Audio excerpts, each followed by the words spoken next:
Hello दोस्तों। आप सभी का स्वागत है मेरे YouTube चैनल पे। आज की इस वीडियो में हम एक अच्छी न्यूज़ के बारे में बात करने वाले हैं। तो जैसे आप सभी को पता होगा कि गवर्नमेंट ने जो सेंट्रल गवर्नमेंट के एम्प्लॉयज थे उनका डीए जो फ्रीज किया हुआ था उसको चालू कर दिया था। लेकिन जो पीएसयूज के एम्प्लॉयज थे, यानी जो जिनका जो पे स्केल है वो थर्ड पीआरसी से कंट्रोल होता है, यानी जहाँ पे पे रिवीजन कमेटी से जो पे स्केल है वो चेंज होता है, वहां पर इसकी अभी तक कोई न्यूज नहीं आई थी अनफ्रिज होने की।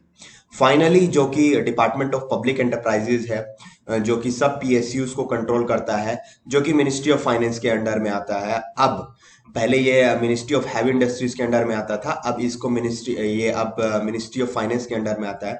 उसने 2 अगस्त को फाइनली एक लेटर निकाला और उसमें ये कहा कि जो बोर्ड लेवल और जो बिलो बोर्ड लेवल के जो including non unionised supervisors in central public enterprises यानी सीपीएससीज में जो बोर्ड लेवल और बिलो बोर्ड लेवल जिसमें कि नॉन यूनियनाइज्ड सुपरवाइजर्स भी आते हैं, उनका पे स्केल फाइनली रिवाइज होने वाला है। और ये कब से होगा? ये होगा 1 जुलाई 2017 से, सेम डेट जहां से जो सेंट्रल गवर्नमेंट के एम्प्लॉयज हैं उनका हो रहा है, वहीं से जो पीएसयूज के एम्प्लॉय है उनका उसी डेट से उनका भी जो डीएमएस अलाउंस है वो चेंज होगा।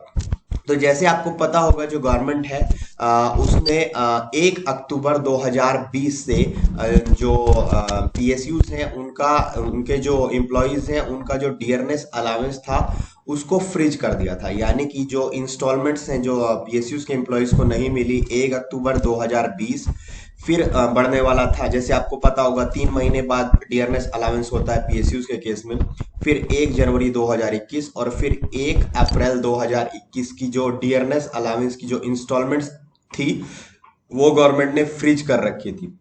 अब फाइनली 1 जुलाई 2021 से इसको चालू कर दिया है।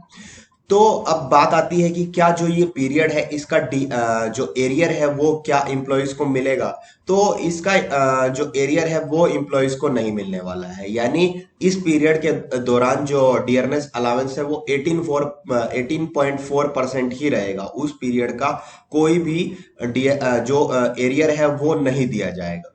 दूसरी जो बड़ी बात है कि गवर्नमेंट ने कहा है कि यानी डीपी ने कहा है कि ये 1 जुलाई 2021 से चालू होगा और उस कितना रहेगा वो रहेगा 23.2%। यानी पहले 18.4% था, अब इसको बढ़ाकर कर दिया 23.2% कर दिया है। लेकिन अब इसके लिए डीपी ने एक कैलकुलेशन सीट भी डाली है कि ये कितना कितना बड़ा है। तो अगर हम कैलकुलेशन सीट की बात करें तो कैलकुलेशन सीट को अगर हम देखते हैं तो 1 अक्टूबर 2020 को ये बढ़कर होने वाला था 20.9%, ठीक है। फिर 1 जनवरी 2021 को ये बढ़कर होने वाला था 23.7%। फिर 1 अप्रैल 2021 को ये बढ़कर होने वाला था 23.2%। अब पहले आप यहाँ पे कुछ नोटिस करिए कि जो लोग बोलते हैं कि डियरनेस अलाउंस सिर्फ बढ़ता है, ऐसा नहीं होता है। डियरनेस अलाउंस जो होता है वो घट भी सकता है। जैसे 1 जनवरी 2021 को ये 23.7% हो गया था और 1 अप्रैल 2021 को ये 23.2% ही रह गया।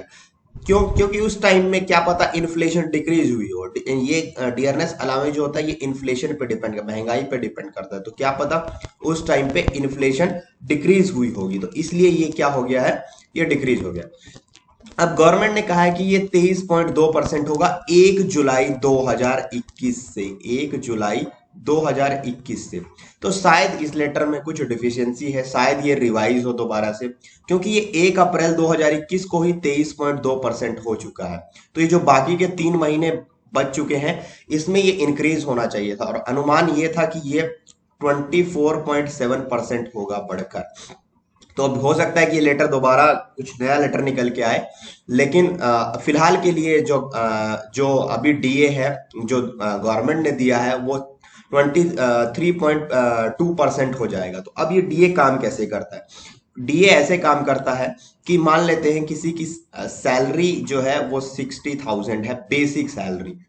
बेसिक सैलरी अगर किसी की 60,000 है तो जो डीए होता है ये बेसिक सैलरी पर दिया जाता है। यानी कि इसका अब 23.2% जो है वो डीए रहेगा, यानी ये डियरनेस अलाउंस का कंपोनेंट आ जाएगा। बाकी जो अलाउंसेस है वो तो रहेंगे ही रहेंगे, लेकिन डीए जो है हर 3 महीने बाद रिवाइज होता है, और सेंट्रल गवर्नमेंट के एम्प्लॉयज के केस में ये हर 6 महीने में रिवाइज होता है। तो ये फाइनली बढ़कर अभी 23.2% हो गया है। शायद इस लेटर में कुछ चेंज हो, और ये कुछ चेंज भी हो सकता है। तो यही था इस वीडियो में डियरनेस अलाउंस से रिलेटेड। इसके अलावा अगर आपको कुछ और जानना है तो आप कमेंट बॉक्स में जान सकते हैं। Thank you.